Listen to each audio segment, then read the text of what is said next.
Railway union चुनाव को लेकर सुबह से भागलपुर रेलवे परिसर में गहमागहमी का माहौल रहा। इस बार चुनाव में कुल 6 सीटें थी, लेकिन नामांकन प्रक्रिया के दौरान केवल 4 उम्मीदवारों ने अपना नामांकन दाखिल किया। इनमें से एक उम्मीदवार का नामांकन रद्द हो जाने के कारण अब केवल 3 उम्मीदवार चुनावी मैदान में बचे हैं। रेलवे कर्मचारियों में चुनाव को लेकर जबरदस्त उत्साह देखा गया। परिसर में विभिन्न उम्मीदवारों और उनके समर्थकों के बीच चर्चाओं का माहौल गर्म रहा। चुनाव के नियमों के अनुसार केवल रेलवे कर्मचारी ही मतदान करने के पात्र हैं, जिससे यह चुनाव विशेष रूप से कर्मचारियों के हितों से जुड़ा हुआ है। चुनाव परिणाम की घोषणा 12 दिसंबर को की जाएगी। इसके बाद यह तय होगा कि यूनियन का नेतृत्व इस बार किसके हाथ में जाएगा। कर्मचारियों को उम्मीद है कि नया नेतृत्व उनके हितों को और अधिक प्रभावी तरीके से आगे बढ़ाएगा। चुनाव को लेके हम कर्मचारी से सिर्फ यही कहना चाहते हैं कि जो यूनियन काम करे सिर्फ उसी को वोट करें। भागलपुर ही नहीं, सब जगह के कर्मचारियों से मेरा अपील है कि जो यूनियन आपके साथ 24 घंटा खड़ा रहती है, आपकी समस्याओं को लेकर अधिकारियों से लड़ती है, प्रशासन से लड़ती है, आपके हक को दिलाने का काम करती है, उसको वोट करें। और यहाँ पे चुनाव बहुत शांतिपूर्ण तरीके से हो रहा है और एक तरफा बहुमत ERMU को आ रहा है और हम लोग सिंगल यूनियन ईस्टर्न रेलवे में बनाएंगे। इसमें तो यहाँ पे ईस्टर्न रेलवे में 5 गुट है, लेकिन मैनली भागलपुर में 3 गुट हैं। पहला है आपका ERMU, जो पहले से कम्युनिस्ट समर्थित है, जिनका छाप है गैता। दूसरा है मेंस कांग्रेस, जिनका छाप है झंडा। और तीसरा हम लोग हैं, जिनका छाप है मुट्ठी वाली छग, जो भारतीय रेलवे मजदूर संघ से है, जिनका नाम पूर्वी रेलवे कर्मचारी संघ है। और 2007 में चुनाव हुई थी, उसमें मालदा हम लोग जीते थे। उम्मीद है कि हम अभी इस बार लीड 13 में भी जीते हैं और अभी भी जीते हैं। ये मुद्दा हमारा ये है कि ये दोनों मान्यता प्राप्त यूनियन जो पहले से हैं, इनके रहते रेल में जो हमारा सबसे बड़ा मुद्दा OPS का है, ओल्ड पेंशन का, वो खत्म हो गया। NPS आया गया, अब UPS पे आ गया है। कभी रेल में 21 लाख कर्मचारी थे, वह घट के 11 लाख हो गई। और ये दोनों यूनियन जो है, मतलब जो मुद्दा है कर्मचारी का, वो फुलफिल नहीं कर पा रहे हैं। इसलिए हमें चांस है कि हम उम्मीद रखते हैं कि हम इस बार आएंगे तो OPS लाएंगे।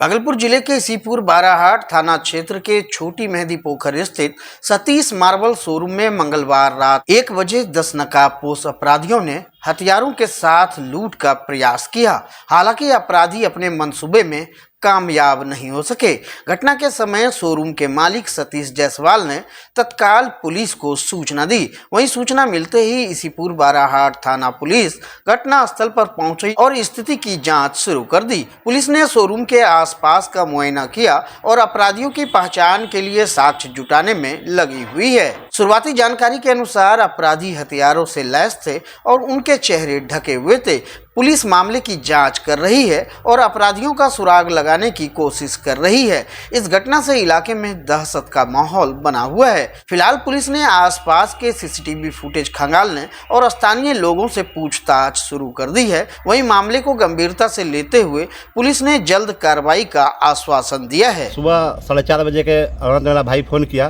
कि भैया ऐसा मेरे साथ में 10-12 आदमी लोग आए थे और घुसने का कोशिश किए, गेट वगैरह भी तोड़े।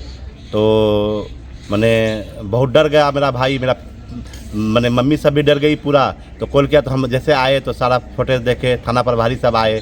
तो हम थाना प्रभारी से ही रिक्वेस्ट करेंगे कि जल्द से जल्द अपराधी को पकड़ा जाए और इसका कानूनी कार्रवाई किया जाए और हम लोग को थोड़ा सा रियायत दिया जाए, शांति से हम लोग बिजनेसमैन रह सके कहीं भी। ये तो पहली बार हुआ हम लोग के साथ में, तो हम चाहेंगे कि इस पर कड़ा एक्शन लिया जाए। साकुंड अंचलाधिकारी के नेतृत्व में दरियापुर पंचायत में बिहार सरकार की जमीन को अतिक्रमण मुक्त कराया गया। जानकारी के अनुसार यह जमीन सालों से खाली पड़ी थी, लेकिन हाल ही में ग्रामीणों ने वहां बजरंगबली की मूर्ति स्थापित कर दी थी। सरकार के उच्च अधिकारियों से अतिक्रमण हटाने का आदेश मिलने के बाद साकुंड CO ने सजौर थाना पुलिस और अन्य कर्मचारियों के साथ मिलकर कार्रवाई की। दल बल के सहयोग से जमीन को कब्जा मुक्त कराया गया। इस दौरान प्रशासन ने स्पष्ट किया है कि सरकारी जमीन पर अवैध कब्जा करने की अनुमति किसी को नहीं दी जाएगी, चाहे वह किसी भी उद्देश्य से हो। स्थानीय प्रशासन ने लोगों को चेतावनी दी है कि भविष्य में किसी भी सरकारी जमीन पर कब्जा करने का प्रयास नहीं करे। वहीं अतिक्रमण हटाने की इस कार्रवाई से क्षेत्र में चर्चा का माहौल है और प्रशासन की इस सख्ती को कई लोगों ने सराहा। हालांकि कुछ ग्रामीण इस कदम से नाराज भी नजर आए। भागलपुर बबरगंज थाना क्षेत्र के हसनगंज में बीते 29 तारीख रात को धारदार हथियार से हमला कर एक व्यक्ति को गंभीर रूप से घायल कर दिया गया था। घटना का सीसीटीवी फुटेज भी सामने आया है, जिसमें स्पष्ट रूप से दिख रहा है कि एक व्यक्ति पर कई लोग मिलकर हमला कर रहे हैं। घायल व्यक्ति की पहचान हसनगंज निवासी स्वर्गीय मित्तो मंडल के पुत्र अमर कुमार के रूप में हुई है। अमर कुमार ने आरोप लगाया है कि घटना के समय उनके किराएदार विजय शाह के तिलकुट कारखाने में काम करने वाले कुछ कारीगर तेज आवाज में गाना बजा रहे थे और शराब पार्टी कर रहे थे। जब अमर ने इसका विरोध किया तो विजय शाह के साथ बादल कुमार, सोनू कुमार, मोनू कुमार, संतोष कुमार ने मिलकर उन पर धारदार हथियार से हमला कर दिया। अमर कुमार ने बताया कि हमलावर शराब के नशे में हंगामा कर रहे थे। वहीं विरोध करने पर उन्होंने मारपीट शुरू कर दी, जिससे वह बुरी तरह घायल हो गए। पीड़ित ने पुलिस में शिकायत दर्ज कराई है और मामले की जांच की मांग की है। फिलहाल पुलिस ने घटना की जानकारी प्राप्त कर जांच शुरू कर दी है और अमर का इलाज अस्पताल में कराया जा रहा है। जी वहाँ काम कर रहे थे, हल्ला गुल्ला हो रहा था पूरा एकदम। जब गए हम बोलने के लिए हल्ला गुल्ला क्यों कर रहे हैं, तो डायरेक्ट मारना चालू कर दिया। चारों तरफ भाई क्या कर रहा था वो? तिलकुट कूट रहे थे जी। क्यों मारना स्टार्ट कर दिया? कुछ बात नहीं भाई, मैं बोला कि हल्ला क्यों कर रहा है, तुम जा, अभी हमारा रेंटा सब है, सोएगा पड़ेगा। इतना बोले, दारू पिया हुआ था फुल, अब दारू भी पी रहे थे भाई। अब बोले, उसके बाद मारना चालू कर दिया हमको डायरेक्ट 4-5 आदमी। विरोध कर रहे थे आप दारू? जी जी। पहले भी कभी विवाद हुई थी? नहीं, कुछ नहीं हुए थे मेरे से। कौन लोग है, पहचानते आप? जी, क्या नाम है? एक बादल है, एक सुनील है, एक का नाम सोनू है, एक का नाम मोनू है, एक संतोष, पापा उसका संतोष हुए। सब मिलके मार रहे हैं किया गया तरवाल से। तलवार था? जी, बैठकी जो मछली मारने वाला तरवाल घटना ये हुए थे उस दिन रात में 12 बजे। सुल्तानगंज भीरकुर पंचायत में बुधवार को लोहिया स्वच्छता मिशन के तहत नवनिर्मित वेस्ट प्रोसेसिंग यूनिट का उद्घाटन प्रशिक्षु आईएएस गरिमा लोहिया ने फीता काट कर किया। इस अवसर पर पंचायत मुखिया चंदन कुमार ने बताया कि यह केंद्र पंचायत में सूखा और गीला कचरा एकत्रित कर उसे प्रसंस्कृत करके रासायनिक खाद के उत्पादन में मदद करेगा। वहीं प्रखंड विकास पदाधिकारी संजय कुमार ने कार्यक्रम की अध्यक्षता करते हुए कहा कि यह परियोजना किसानों को स्वदेशी खाद उपलब्ध कराने में सहायक सिद्ध होगी, जिससे उन्हें बाहर से खाद खरीदने की आवश्यकता नहीं पड़ेगी। यह कदम पंचायत को स्वच्छता और आत्मनिर्भरता की दिशा में एक नई पहचान देगा। कार्यक्रम में लोहिया स्वच्छता मिशन के अधिकारी, कर्मचारी और सफाई कर्मी बड़ी संख्या में उपस्थित रहे। वहीं इस पहल से स्थानीय किसानों और ग्रामीणों ने खुशी जताई और इसे क्षेत्र के विकास में महत्वपूर्ण बताया। आज WPO का उद्घाटन हुआ है। जी। तो उद्घाटन करता हमारे प्रशिक्षु आईएएस गरिमा लोहिया जी मैडम थी, जिन्होंने WPO का उद्घाटन करके गया।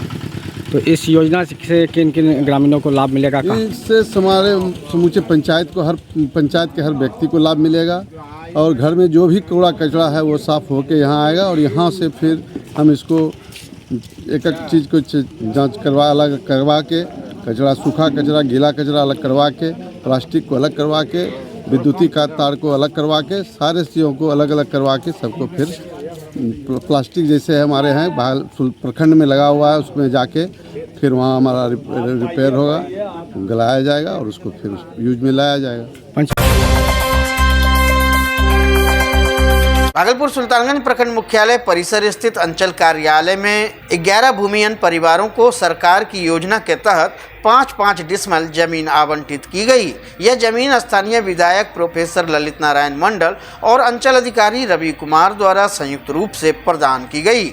इस अवसर पर विधायक ने कहा कि आज करहरिया पंचायत के 11 गरीब भूमिहीन परिवारों को जमीन का मालिकाना हक दिया गया है, जिससे उनके जीवन में स्थिरता आएगी और वे अपनी आजीविका को बेहतर बना सकेंगे। उन्होंने सरकार की इस पहल को समाज के वंचित वर्गों के सशक्तिकरण की दिशा में एक महत्वपूर्ण कदम बताया। कार्यक्रम के दौरान जदयू प्रखंड अध्यक्ष सदानंद कुमार, युवा जदयू नेता विकास कुमार, विश्व सूत्री सदस्य सुधांशु शेखर, राजस्व कर्मचारी राकेश भारती समेत अन्य अधिकारी और कर्मचारी उपस्थित थे। करड़िया पंचायत में कुछ गरीब लोगों को पर्चा देना था और आज जमीन का उसको पर्चा मिला और उस पर्चा पर उसका स्वामित्व हो रहा और कल तरह तरह की बात होगी, इंदिरा आवास या घर बनाने की बात होगी, वहाँ पर उसका होगा। गरीब परिवारों को दिया जाए, सब मिला के 11 दिया गया। 11 गरीब।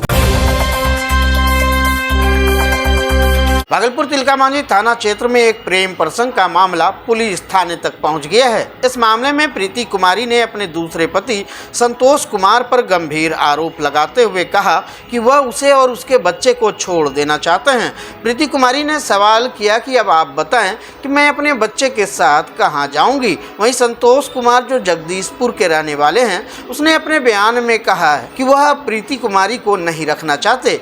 दरअसल यह मामला तब सामने आया जब प्रीति कुमारी ने संतोष कुमार से इंस्टाग्राम के जरिए प्यार करना शुरू किया था। इसके बाद वह संतोष के साथ घर छोड़कर भाग गई। हालांकि इसके पहले वह मधुसूदनपुर थाना क्षेत्र के नूरपुर में अपने पहले पति के साथ रहती थी। दरअसल यह घटनाक्रम उस समय उलझ गया जब पहले पति ने इस पूरे मामले का विरोध किया और अब मामला पुलिस तक पहुंच चुका है। पुलिस मामले की जांच कर रही है और आरोपों की सत्यता का पता लगाने की कोशिश कर रही है। ये लड़की पहले से शादीशुदा थी और इस लड़के के साथ इसका शादी का पहले का अफेयर था, लेकिन लड़की के घर वालों ने इसकी शादी करा दी किसी अच्छे घर में। लड़का नौकरी करता था। शादी के कुछ सालों बाद ये लड़का फिर से उसके टच में आ जाता है और चाहे जिस भी परिस्थिति में अब लड़की की गलती रहे, लड़के की गलती रहे, ये लड़का वहां से लेके चला आता है, लड़की को अपने पास ले आता है। इसको पहले से बच्चा भी है लड़की को। उसके बाद जो लड़की का हस्बैंड था वो थाने में केस करता है अपहरण का इस लड़के के ऊपर। जब पुलिस बरामद करती है दोनों को, तो लड़की स्टेटमेंट कोर्ट में अपना 164 का पहले भी दे चुकी है कि हम इसी के साथ रहना चाहते हैं, हमको अपने पति से तलाक लेना है। उसके बाद ये दोनों विधिवत पति पत्नी के रूप में यहाँ रह रहे थे। पिछले 2 महीना पहले ये लड़का इसको भी छोड़ के भाग गया। जब लेके भाग गया तो फिर ये लड़की हम लोगों के पास मदद के लिए आई कि हम लोगों का मदद किया जाए। लड़के को हम लोगों ने बुला के बात करना चाहा, लड़का नहीं आया। हम लोग जनप्रतिनिधि के द्वारा, जगदीशपुर थाना प्रभारी के द्वारा भी खबर करवाए, लेकिन ये उपलब्ध नहीं हुआ। और इसकी माँ लोग हम लोग के पास आई, माँ पिताजी, कि ठीक है अगर हाजिर हो जाता है तो हम दोनों की शादी वादी करा देंगे।